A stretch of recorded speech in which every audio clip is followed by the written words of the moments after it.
Merci. Et donc, je vais conclure avec une deuxième intervention. Donc, je vais reprendre le fil plus théorique, plus philosophique que j'avais commencé à poser sur cette question de bricolage. C'est amusant parce que quand tu parles de la banlieue chic de Madrid, moi je vois vraiment, alors pour celles et ceux qui ont vu le film Wall-E, les habitants donc de la Terre se sont enfuis dans un vaisseau spatial et vraiment on les imagine, enfin ce vaisseau spatial c'est cette banlieue que tu décris puisque leur vie est complètement centrée sur la question de la consommation. Il n'y a pas d'autre sens à leur vie que la consommation. Le travail d'ailleurs a disparu parce qu'ils ont délégué toute forme de travail à des robots. Et donc voilà, c'est amusant de voir l'analogie qu'on peut faire. Et donc pour revenir à Wall-E, est-ce qu'on voit bien? Oui, c'est bon.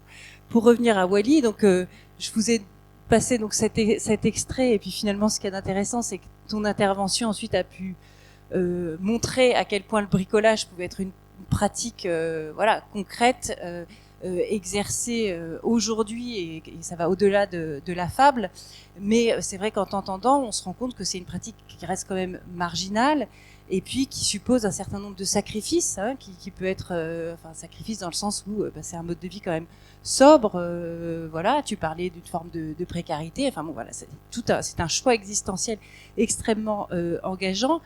Donc bon, pour peut-être essayer d'universaliser puis d'essayer de poser un autre regard aussi sur le bricolage, reprendre la figure de Wall-E et essayer de comprendre ce qui se passe en fait dans le petit extrait qu'on a passé. Voilà, cinq leçons que moi j'ai pu tirer de cet extrait de Wall-E dans le film. D'abord, la première chose, c'est que bricoler, et c'est valable aussi pour les personnes que tu décris, ça suppose d'abord de bugger. Bugger, bon, pour Wall-E c'est évident. Wall-E c'est un robot qui est programmé pour ramasser, collecter les déchets. Donc il a une fonction, il a un métier, c'est un éboueur. Et en fait, au lieu de collecter les déchets, au lieu d'en faire des petites briques comme ça et puis de construire des monticules de déchets pour ranger la planète d'une certaine manière, eh bien Wall-E bug et s'intéresse aux objets qu'il manipule. Ça, c'est un premier élément, une première leçon un peu universelle qu'on peut tirer de l'attitude bricoleuse, c'est que la première chose, c'est que le bricoleur s'intéresse à ce qui l'entoure. Il y prête attention, tu as évoqué ça tout à l'heure.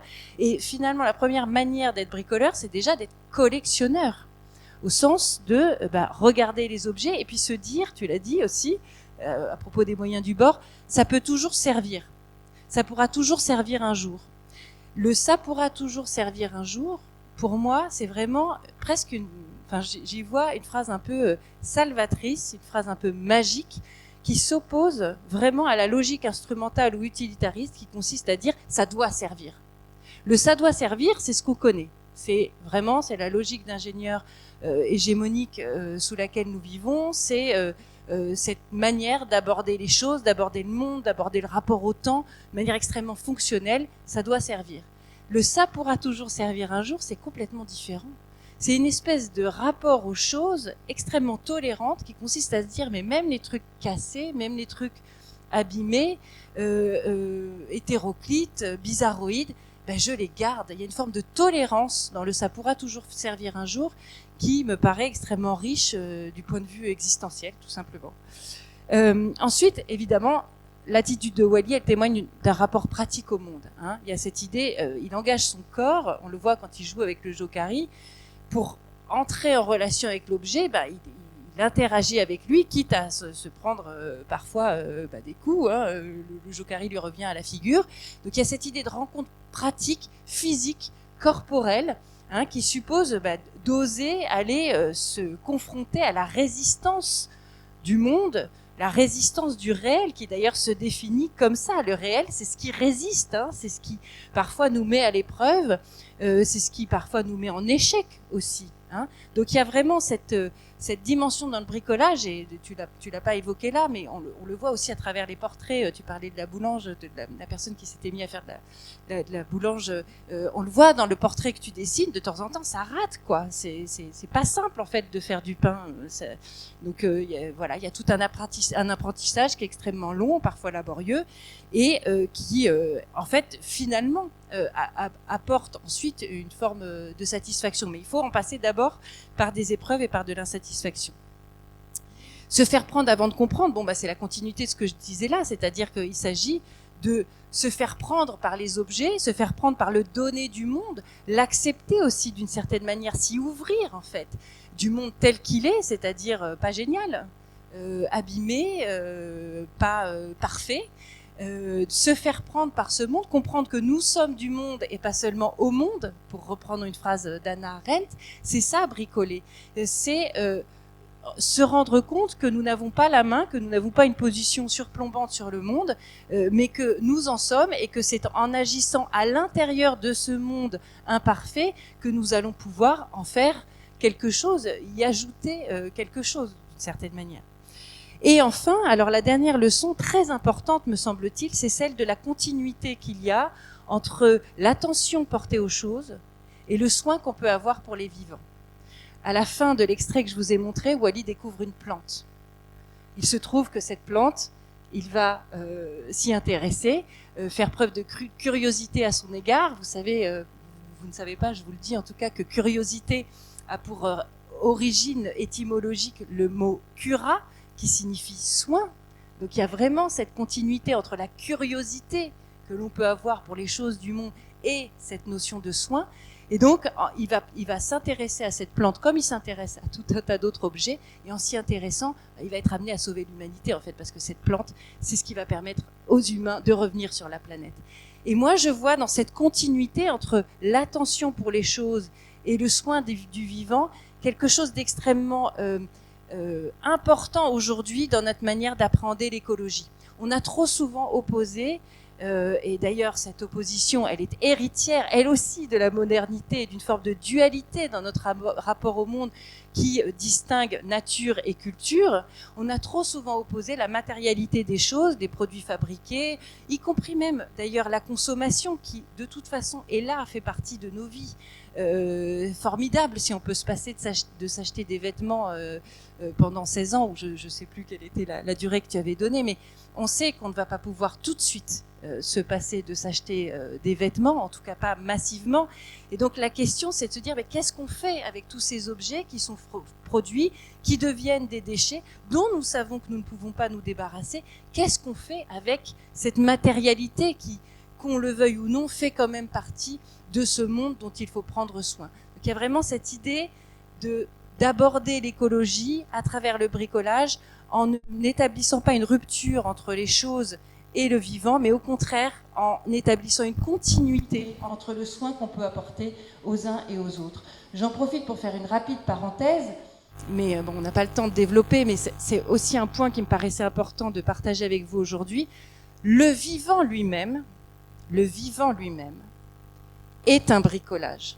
Alors ça, c'est quand même quelque chose de, je trouve, de très profond et sur lequel on pourrait tous être invités à méditer. C'est François Jacob, le prix Nobel de médecine, qui l'a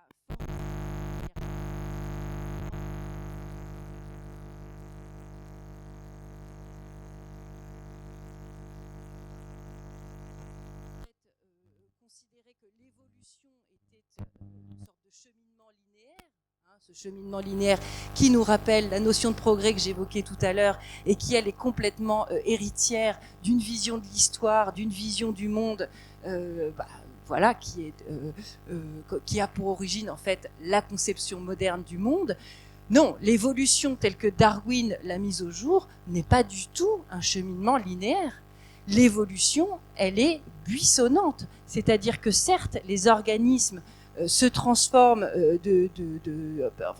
font l'objet de mutations au moment de la reproduction, enfin, et de génération en génération, des mutations qui se transmettent et qui donc aboutissent à une forme d'évolution, mais il n'y a rien de linéaire là-dedans. Nous sommes les cousins des grands singes et nous savons que nous nous situons sur la même ligne en termes d'évolution. Donc c'est le schéma que j'ai situé derrière. Il est temps de mettre un terme à cette imagerie linéaire que nous pouvons avoir du vivant. Le vivant est buissonnant et ce caractère buissonnant, eh bien François Jacob le décrit comme une forme de bricolage. Pourquoi ? Parce que la nature, elle n'a pas de projet. Quand une mutation est sauvegardée, c'est par hasard qu'elle est sauvegardée. Et il se trouve qu'à un moment donné, une mutation qui aura été transmise de génération en génération, eh bien, coïncidera avec un changement dans l'environnement, un refroidissement, des feuilles qui poussent plus haut, que sais-je, et que ce sont les individus qui auront conservé cette mutation qui seront les plus adaptés à ce changement de l'environnement. Mais tout cela est parfaitement hasardeux et parfaitement bricolé. Et donc, je ne résiste pas à la tentation de vous lire quand même cette citation magnifique. Il faudrait dire que la sélection naturelle n'a rien à voir avec le travail d'un ingénieur. Vous voyez que François Jacob s'appuie sur la typologie qu'a mise au jour Claude Lévi-Strauss, il le cite explicitement. Elle fonctionne comme le ferait un bricoleur qui ne sait pas exactement ce qu'il est en train de fabriquer, mais qui utilise tout ce qui lui tombe sous la main, des bouts de ficelle, des fragments de bois ou de vieilles cartes postales. En bref, elle utilise tout ce qui est à sa disposition pour fabriquer et produire une sorte d'objet qui puisse fonctionner. Bien sûr qu'on est là sur le registre de la métaphore, mais je pense qu'il pourrait être extrêmement éclairant, extrêmement inspirant de se rappeler que nous, êtres vivants, nous sommes aussi des objets bricolés. Je reviens toujours à ce concept de bricolage, et pour bien poser les choses avant d'ouvrir à vos questions, le bricolage en anglais, il peut être traduit par deux mots. DIY, tu l'as cité tout à l'heure, le do it yourself, qui concerne plutôt cette démarche pratique qu'on connaît tous. Donc c'est vraiment, ça correspond à la définition triviale du bricolage, qui consiste à agencer des objets pour fabriquer en amateur pour fabriquer d'autres objets. Et puis il y a un autre mot qui est la notion de tinkering. Et tinkering, ça serait plutôt notre idée de débrouille en gros. Donc là, on est sur un rapport qui est peut-être moins pratique et plus lié à l'ingéniosité. Donc j'ai mis quelques nuages de mots pour bien nous repérer. C'est vrai qu'avec le DIY, donc on a l'idée de travail manuel, mais aussi de collection. On a vu combien Wall-E était collectionneur. C'est le cas aussi des personnes dont tu décris le cheminement dans ton livre. La question de la construction, de la réparation, du soin. Tu parlais des jardiniers, etc. Mais il me semble que les personnels hospitaliers, tous les métiers qui sont liés, les personnels d'EHPAD, qui sont liés à la question du soin des vivants, procèdent d'une forme de bricolage aussi, parce que ça engage le corps, tout simplement. Ça engage le corps et ça engage une forme d'attention qui est proprement une attention bricoleuse. La question de la création, la maintenance, bien évidemment. Puis il y a cette idée aussi peut-être de collage, de bric-à-brac, qui est plus proche de ce qu'on disait autour de l'idée de faire avec les moyens du bord. Et puis, ce deuxième aspect de tinkering peut-être vous fait davantage comprendre pourquoi on a associé le bricolage à l'idée d'émancipation et une forme de subversion aussi par rapport à l'ordre capitaliste qui est le nôtre aujourd'hui. Il y a dans le bricolage une dimension de débrouille, d'arrangement, mais un arrangement un peu sous-jacent, vous voyez, pas direct, pas frontal. L'idée de tour et de détour, de ruse, de hacking. Il existe des formes de bricolage, évidemment, qui s'appuient sur les technologies numériques. Ça marche très bien aussi. Le bricolage, il ne faut pas le voir comme uniquement une espèce de rapport artisanal ou manuel au monde. La dimension numérique peut être tout à fait bricoleuse. La question aussi de tinker. Tinker, en anglais, ça veut dire vagabond. Donc la marginalité, tout ça est compris dans la notion de bricolage. Donc vous voyez qu'il y a vraiment autour de ce concept quelque chose qui est extrêmement fertile, extrêmement riche aujourd'hui pour nous aider à creuser des interstices dans un monde dont on voit bien que la confrontation frontale, la négation frontale n'est plus possible et en tout cas a abouti à trop d'échecs pour qu'on continue d'y croire. Le problème, c'est ce que je voudrais évoquer avec vous avant de conclure et de vous laisser la parole, juste évoquer ces petits aspects parce que tu l'as pas du tout évoqué quand même. On vit dans une époque un peu bizarre, une époque où finalement on n'a jamais été autant entouré d'objets artificiels, d'artefacts, y compris sous la forme de déchets. La matérialité, en gros, est en train de nous étouffer. Et en même temps, j'avance que les choses disparaissent. Alors, qu'est-ce que ça veut dire, les choses disparaissent? Je m'appuie notamment sur un livre, vraiment que je vous conseille, qui est un petit livre très facile à lire qui s'appelle « La fin des choses », d'un philosophe contemporain qui s'appelle Byung-Chul Han. la fin des choses. Les choses disparaissent. Je distingue choses et objets. Je distingue pas toute seule. Heidegger a distingué choses et objets. Un objet, bon, c'est un objet fabriqué, un artifice, un artefact fabriqué par l'être humain avec notamment des outils. D'accord, ça c'est un objet.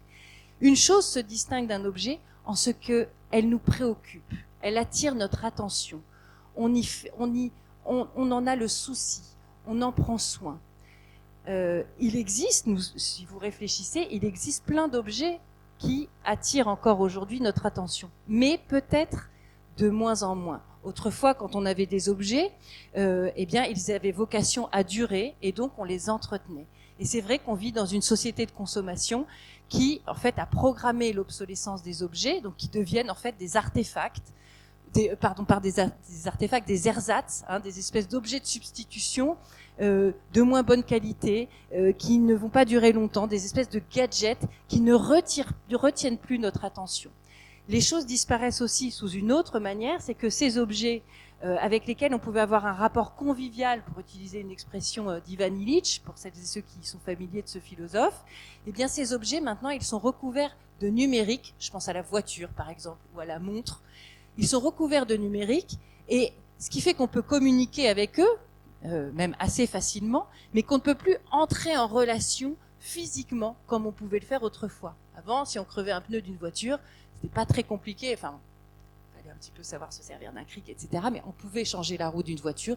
Aujourd'hui, même les garagistes qui ne connaissent pas telle ou telle marque ont du mal à réparer certains modèles de voitures parce qu'ils sont recouverts de numérique et que ça exige un savoir-faire qui excède leurs compétences. Donc, je passe très brièvement, mais c'est juste pour peut-être vous amener ensuite à y réfléchir une fois que vous serez rentré chez vous. Les choses disparaissent. Alors, comment bricoler dans un monde où les choses disparaissent? Et c'est ça, pour moi, le sujet de notre époque. Comment remettre la main sur les choses? C'est pour ça que plutôt que d'émancipation, vous savez qu'étymologiquement, le terme d'émancipation, ça veut dire retirer sa main de la main qui nous tient. Emancipo. Et donc l'idée d'émancipation au moment des Lumières, elle veut dire nous sommes des enfants tenus par la main par des tuteurs, que ces tuteurs soient les religieux, la famille, les instances politiques, toute forme de tutelle, et nous devons nous détacher de la main qui nous tient. Eh bien, il me semble qu'aujourd'hui, en 2026, le sujet consiste moins à nous détacher des mains qui nous tiennent qu'à nous rattacher aux choses, aux objets, aux êtres vivants qui nous entourent et dont nous avons perdu toute forme de savoir au sens de savoir corporel, de savoir manuel, de savoir pratique. Donc, comment remettre la main sur les choses? Eh bien, on a vu qu'il y avait certaines pistes. On va en reparler là certainement tous ensemble. Et je voudrais, pour conclure, évoquer d'autres pistes que nous donne Michel de Certeau, qui est un sociologue à qui on doit notamment l'invention du quotidien. Tu parlais des pratiques ordinaires que tu avais pu observer. J'imagine que Michel de Certeau fait partie peut-être des auteurs qui t'intéressent. Ce qu'évoque Michel de Certeau, c'est un certain nombre de voies possibles, en fait, pour passer en dessous des appareils de pouvoir qui nous gouvernent. Parce qu'il faut quand même pas oublier, je l'ai dit avec un slide de ma première présentation, le rapport de force aujourd'hui est très largement en faveur de la logique d'ingénieur. Faut pas se leurrer là-dessus. Nous vivons encore dans une époque qu'on peut qualifier de moderne, en dépit du fait que, évidemment, on a espéré que la postmodernité serait advenue, etc. Non, on vit toujours dans une époque moderne, et les appareils de pouvoir nous tiennent avec leurs idéologies et avec tout le mode de fonctionnement, y compris au travail notamment, et le rapport au temps notamment, la manière dont c'est organisé, nous tiennent. Mais il existe des tactiques traversières, bricoleuses, qui nous permettent peut-être d'ouvrir des interstices à l'intérieur de cet ordre dominant. Et ces tactiques, elles prennent des formes assez simples finalement, et on peut peut-être toutes et tous, sans avoir besoin d'adopter un mode de vie aussi radical que celui que tu évoques dans ton livre, essayer de les explorer dans notre quotidien. Ça consiste, par exemple, en la capacité à flâner, à déambuler dans la ville. Qu'est-ce qui se passe quand on flâne dans la ville au lieu de se dépêcher d'aller d'un point A à un point B? C'est que tout d'un coup, on a des trajectoires qui sont des trajectoires déviantes, qui ne sont pas les lignes les plus courtes. On peut découvrir un quartier qu'on n'avait pas connu. On peut prêter attention à ce qui nous entoure, justement, ce qui est le point de départ de la pratique bricoleuse. La question du vagabondage aussi, tout ce qui est lié à la déambulation dans l'espace. On peut aussi effectuer des opérations lisantes. Pour Michel de Certeau, quand on lit, on braconne. C'est-à-dire qu'on ne prend jamais le texte tel qu'il est. On fabrique un texte nous-mêmes. Il ne faut pas oublier ça. Et ça, je trouve ça super réjouissant. C'est-à-dire que quel que soit le livre, le texte que vous avez sous les yeux, sachez que vous avez le pouvoir d'en faire votre propre texte. C'est ça qui se passe quand on lit. Et c'est pour ça que deux personnes qui auront lu le même livre n'auront pas la même restitution. Parce que en le lisant, elles auront fait leur propre bricolage. La question aussi de la remise au jour des savoir-faire vernaculaires, des gestes vernaculaires. Tu parlais de la cuisine, on pourrait y revenir. Les questions évidemment du bricolage. De toute façon, tout ce que tu as évoqué sont des pratiques que nous pouvons chacun, à nos mesures, pratiquer d'une façon peut-être moins radicale, mais en essayant de le faire un petit peu plus généralement. Et j'insiste sur la question du travail. Je parle ici du détournement qu'on appelle la perruque. Je ne sais pas si ce terme vous est familier. Mais autrefois, alors ça peut se pratiquer encore un petit peu, mais à l'usine, les ouvriers avaient l'habitude de prendre sur leur temps de travail un moment pendant lequel ils utilisaient leurs outils pour fabriquer des trucs à eux. Alors ça peut être des cendriers, un porte-serviette, enfin vraiment ça va dans tous les sens. Et des objets qui évidemment se font sur le temps de travail, donc c'est une pratique illégale, une pratique extrêmement subversive. Mais qui leur permet d'exprimer leur créativité, de reprendre un peu la main sur le temps, c'est-à-dire qu'en fait c'est un temps qui redevient subjectif, de reprendre aussi un petit peu la main sur les matières premières au passage, puisqu'ils utilisent des matières premières des patrons, et de le faire en vue d'exprimer leur propre créativité, de faire des cadeaux ensuite aux copains, etc. Bien sûr qu'on ne va pas changer le monde avec ça. On a évoqué plusieurs fois la modestie de la piste du bricolage. Vous voyez bien, j'imagine que vous êtes très insatisfait de ce qu'on s'est dit là, mais ce sont quand même des voies qui méritent d'être explorées et qui nous donnent aussi un peu d'espoir dans un monde qui a peu de raisons en ce moment de nous en donner. Voilà, merci.